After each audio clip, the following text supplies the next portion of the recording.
librairie spécialisée en bande dessinée, du coup, nos spécificités, entre guillemets, c'est d'être assez large. On va aller sur les choses les plus mainstream et des choses beaucoup plus indépendantes que nous, on a plaisir à pouvoir proposer au public.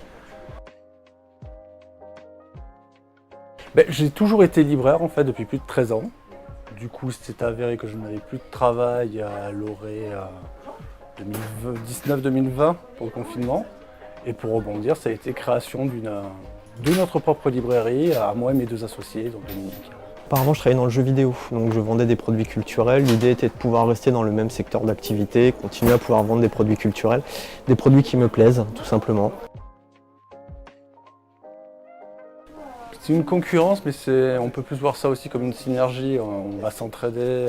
Même la Fnac, elle ne fait pas le même travail que nous. Nous, on est là pour présenter un fonds, pour conseiller les gens. La Fnac est là pour vendre de la nouveauté.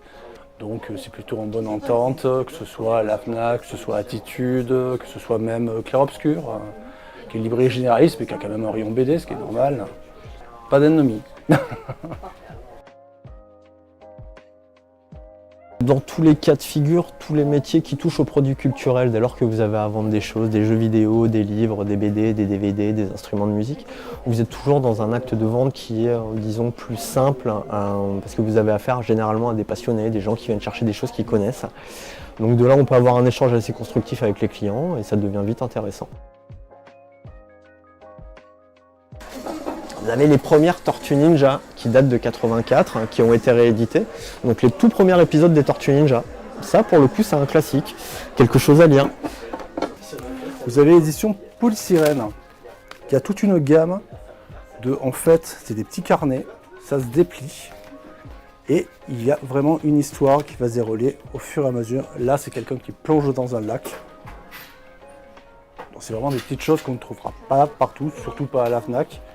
Et qui sont vraiment très sympathiques. C'est la collection Façade chez Polysirène. Vous pouvez avoir les Vietnam Journal aussi, hop, qui sont distribués par un petit éditeur et que vous ne trouverez pas partout, qui sont très bien, sur un reporter qui va faire le Vietnam pour le coup. Position Tana, Resister.